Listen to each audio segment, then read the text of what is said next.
hiyo tumia muda wako vizuri. Karibu sana. Vigelegele tukaanza.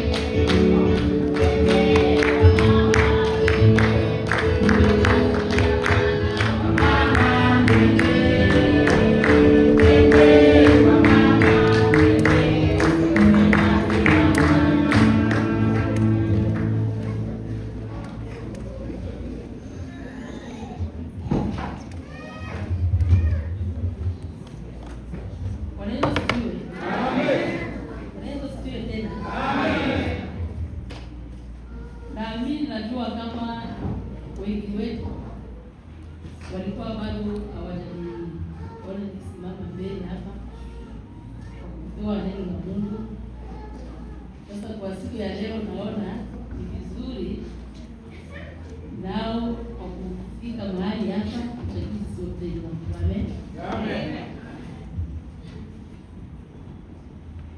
Neno letu la siku ya leo linahusu kuhusu tamaa na ushauri mbaya husababisha hasara na maumivu makubwa wenzetu. Narudia kwenye wako wanaandika waandike. Neno letu la siku ya leo, tamaa, ushauri mbaya husababisha hasara na maumivu makubwa kwa wenzetu. Amen. Bwana Yesu asifiwe. Tusome Mathayo 14 mstari wa kwanza hadi 12.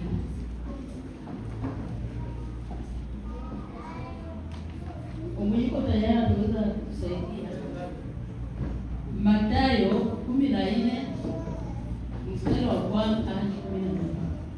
Mathayo 14 mstari wa kwanza hadi 12. Mathayo 14 kuanzia moja hadi 16. Mstari wa kwanza hadi 12. Nasema, wakati ule Mfalme Herode alisikia habari za Yesu, akawaambia watumishi wake, huyo ndiye Yohana Mbatizaji, amefufuka katika wafu, na kwa hiyo nguvu hizo zinatenda kazi ndani yake.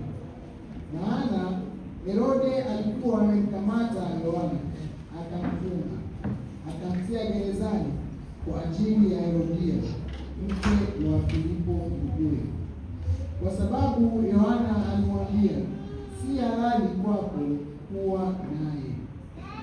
Naye alipotaka kumuua, aliwaogopa watu, maana walimwona Yohana kuwa adui. Hata ilipofika sikukuu ya kuzaliwa kwake Herode, binti Herode alicheza mbele ya watu, akampendeza Herode, hata akaahidi kwa kiapo ya kwamba atampa lolote atakalo kuliomba. Naye huku akichochewa na mamaye akasema, nipo hapa katika kombe nipe hapa katika kombe kichwa cha Yohana Mbatizaji. Naye mfalme akasikitika, lakini kwa ajili ya viapo vyake na kwa ajili ya wale walioketi chakulani pamoja naye, akaamuru apewe. Akatuma mtu akamkata kichwa Yohana mle gerezani. Kichwa chake kikaletwa katika kombe, akapewa yule kijana, akakichukua kwa moyo. 12. Wanafunzi wake wakaenda wakamchukua yule maiti, wakamzika, kisha wakaenda wakampasha Yesu habari. Amena. Amen. Hapa somo letu la leo tunasikia kama Herode alisikia habari ya Yesu, akawaambia watumishi wake, huyu ndiye Yohana Mbatizaji, amefufuka katika wafu, na ndani yake ana nguvu nyingi, na maana yake zinatenda kazi. Tunaona hapo kwanza mbele, Yohana Mbatizaji alikuwa alishakufa zamani. Herode alikuwa alishampata kichwa zamani, lakini wakati yenye Yesu alikuja akamfananisha Herode na Yesu. Amen. Tunasikia Herode alikuwa amemkamata Yohana Mbatizaji akamfuka gerezani kwa ajili ya Herodia. Na huyo Herodia alikuwa mke wa ndugu yake Filipo. Malaika wote walikuwa wa ndugu. Bwana Yesu asifiwe. Amen. Kwa sababu Yohana alimkemea, si halali wewe Herode kwako wewe kuwa na mke wa ndugu yako Filipo. Yohana alimkemea Herode kwa maana Herode alichukua mke wa ndugu yake Filipo. Sasa Yohana Mbatizaji akamkemea Herode, si halali wewe kwa kumchukua mke wa ndugu yako Filipo.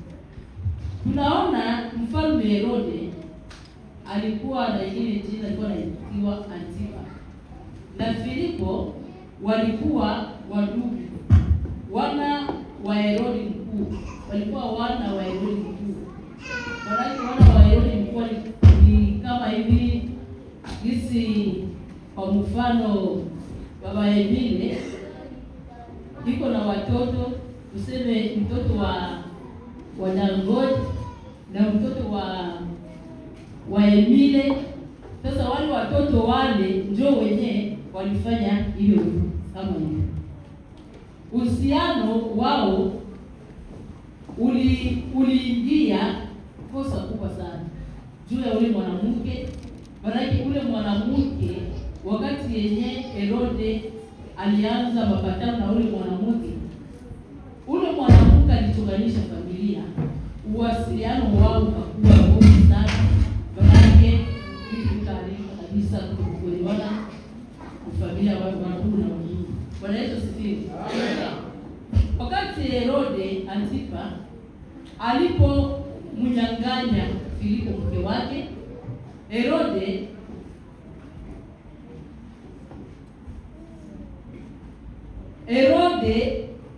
kumuoa yeye, jambo ambalo lililokemewa vikali na Yohana Mbatizaji. Yohana Mbatizaji alikuwa na nguvu za Roho wa Mungu. Hakuogopa Herode, hakuona Herode kama ni mtu mkubwa. Hapana, alimkemea na nguvu kutoka juu mbinguni. Hakuangalia aseme mimi niko naye, wala hakuangalia aseme Herode ni mtu mkubwa. Hapana, alimkemea kwa juu, aliona Herode alifanya dhambi. Amen. Na Yohana Mbatizaji, kitendo hicho cha usaliti wa ndoa kilivunja kabisa uhusiano wao wa kifamilia. Tuseme mwanamke unaolewa, unakutanisha mkubwa na mdogo, viko banaelewana, alafu wewe mwanamke unaanza kukiwa na ule mdogo mtu ama mkubwa mtu, zamani ushakuja uwasiliano wa familia. Amen. Na kusababisha matatizo makubwa sana. Baraki hapo ilikuwa matatizo makubwa sana, kuna tena kuelewana, kwa maana chuki ilianza ingia pale. Amen. Biblia inatufundisha kuwa Mfalme Herode Antipa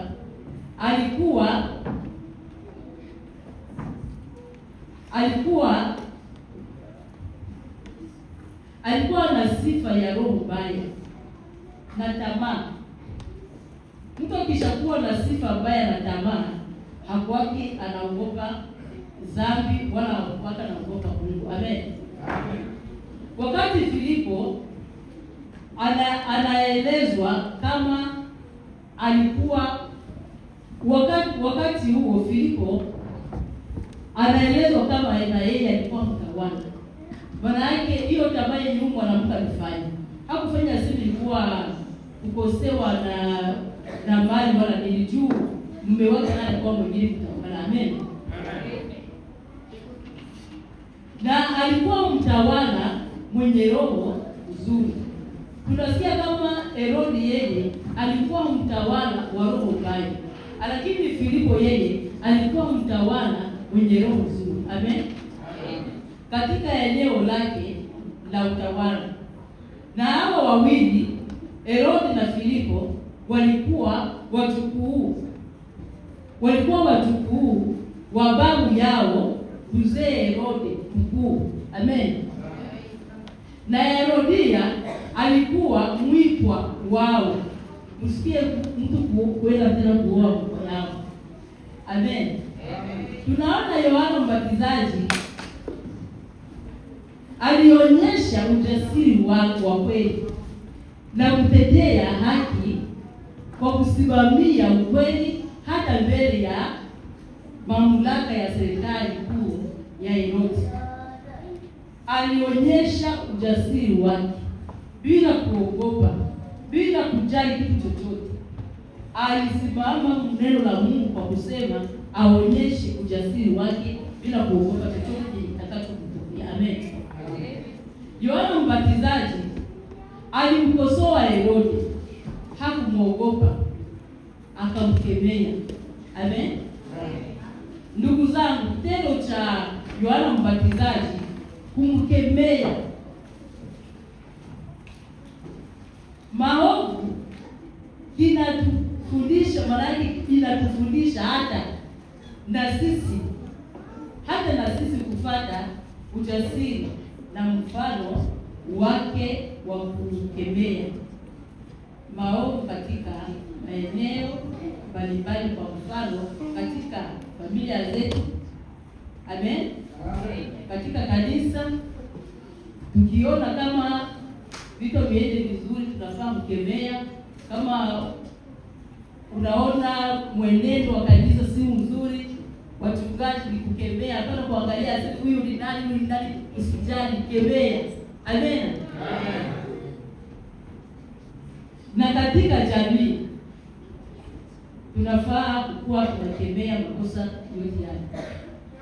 Tunapaswa kukemea kama Yohana Mbatizaji alivyokemea Herode, bila uoga na bila kujali kama yeye ni mkubwa. Herode alitenda dhambi kwa sababu ya aibu na hofu na maoni ya watu. Herode alitenda dhambi maana kwa sababu ya hofu ya kuona umati wa watu. Ndio maana alitenda hiyo dhambi. Amen. Mfalme Herode alifurahi kucheza kwa binti wa Herodia. Akamwambia, omba chochote utakacho nitakupatia, hata nusu ya ufalme nitakupa. Tunaona huyo binti aliitwa Salome. Amen. Mama yake aliitwa Herodia. Tunaona binti Salome alikwenda kwa mama yake kumwambia, maana alienda kwa mama yake kumuomba ushauri. Akasema, mama, niombe nini? Amen. Mama yake akamwambia binti wake, uende umuombe mfalme Herode kichwa cha Yohana Mbatizaji usilia. Amen. Ndugu zangu, hapa Biblia inatufundisha kwa kila mtu anaweza kuwa mshauri mzuri katika maisha yako. Tunaona Herode alikuwa mshauri mbaya. Herodia alikuwa mshauri mbaya kwa binti wake Herode, kwa binti wake Salome. Amen. Si kila mtu mwenye unaweza kaone kama ni mshauri, hata iwe baba yako, hata awe baba yako, aidha anaweza akawe mshauri mbaya. Jiulize, sawa, maisha hii ilikuwa kwa leo. Binti anacheza vizuri, tuseme hivi kisi ndio babu anacheza hapa. Usikie minister akiwa sawa hapa ndani ya kanisa. Aanze uliza, angalie kisi kumbe anacheza wafie. Achague fie huyu mmoja. Aseme pia hapa. Unakuja mbele. Unataka nikupatie nini? Unataka wakupatie nini? Alafu naenda kwa mama yako. Akwambia aseme wewe mbombe kichwa cha Yohana. Amen. Hiyo kitu takufanyiziani. Hiyo kitu taikula. Na chagueni Bwana yuko nyingi sana ya kuomba. Amen. Mungu atuhurumie.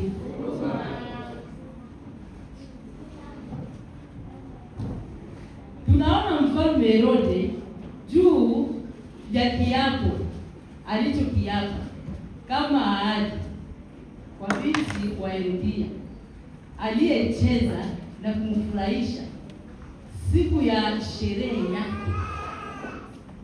Tunaona watu wengi wanakuwa wanafanya masherehe ya kuzaliwa, ila sisi hapa ndani ya kanisa naona aidha sisi tukuzaliwa kwa siku hatukwake na hizo sherehe.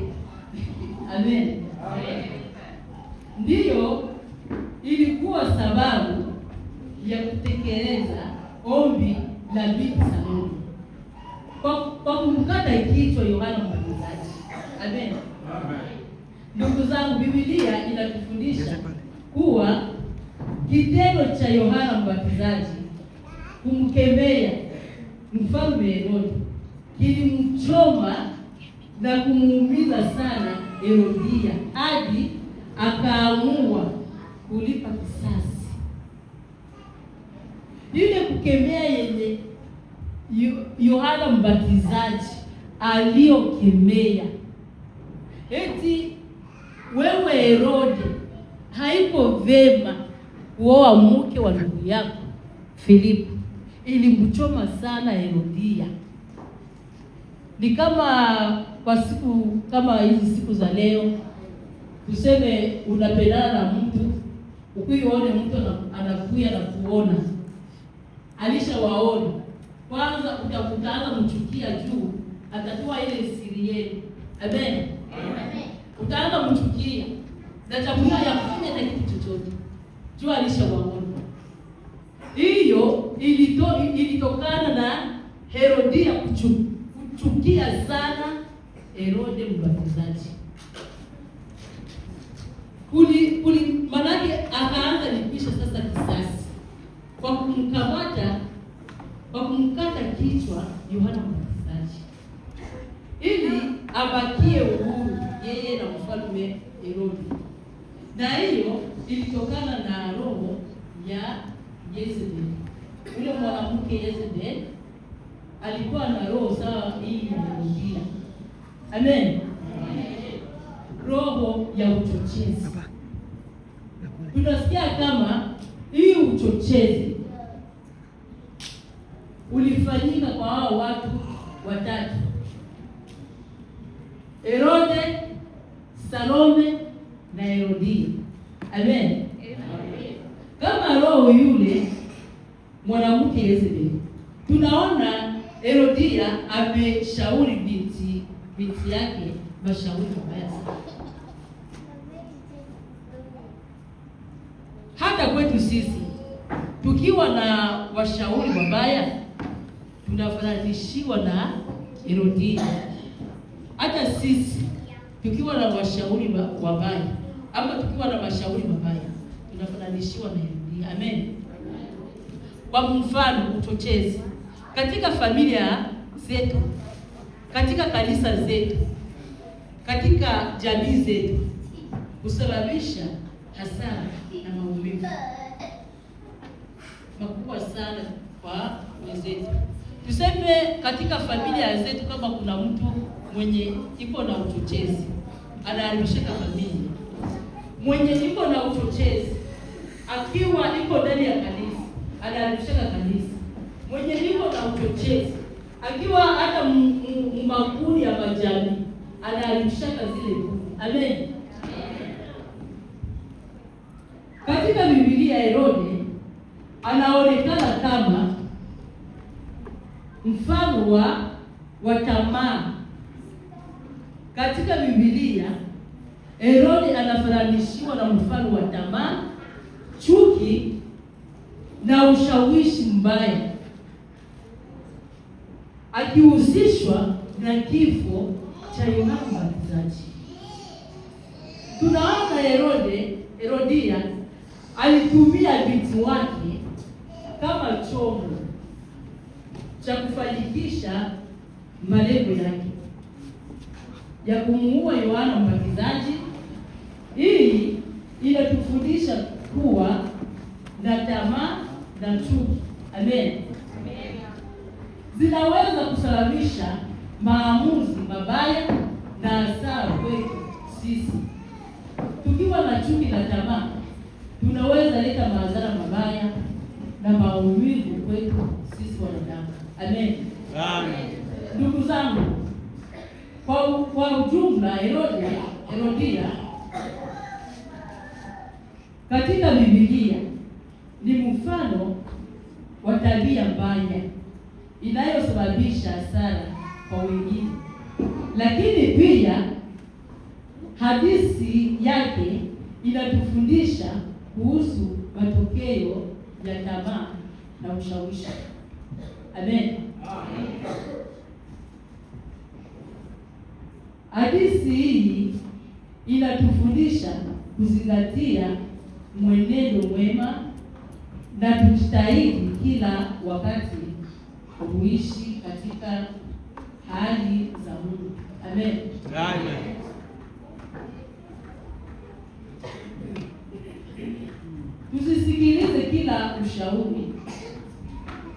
Tusisikilize kila ushauri. Lazima tuwe na hekima ya kuchagua watu wa kutushauri. Tusisikilize kila ushauri. Lazima tuwe na watu ambao tunaweza kuwa tunaamini, huyu mtu naweza uuliza, anaweza kanishauri vizuri. Juu kuna mtu mwenye unaweza enda kuuliza ushauri, aidha yeye atakushauria vibaya, juu anachuki na wewe, anakuingiza makosa. Amen. Ushauri mbaya unaweza kuharibu familia zetu. Ushauri mbaya unaweza kuharibu kanisa zetu. Ushauri mbaya unaweza kuharibu hata na jamii zetu. Tunaona kuna hizi grupe zenye tunakoka nazo, sawa, zikiwamo ile utoganisha ama mashauri mabaya, unamtanisha kila watu wanaenda wao, wengine wanaenda wao, ile kitu tena kitaendelea. Ndugu zangu, tusichague kusikiliza watu wanao kuelekeza kwenye chuki, kisasi na dhambi. Badala yake tuchague kusikiliza neno la Mungu, kwa sababu ndilo linalotuongoza katika njia ya uzima wa milele. Amen.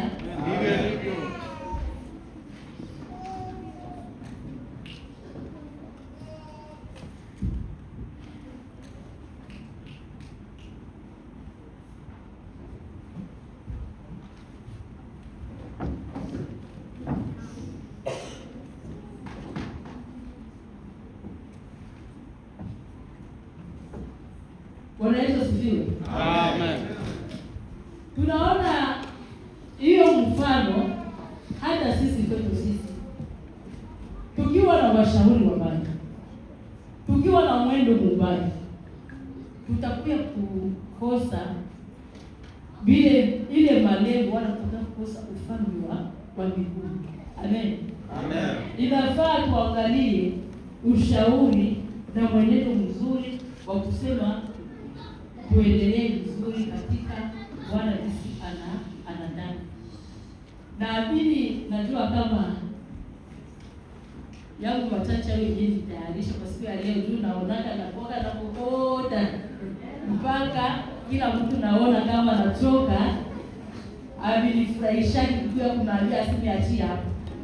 Sasa ndio maana niliona leo nitengeneze machache yenyewe mtasikia hata kutamu mwa chache.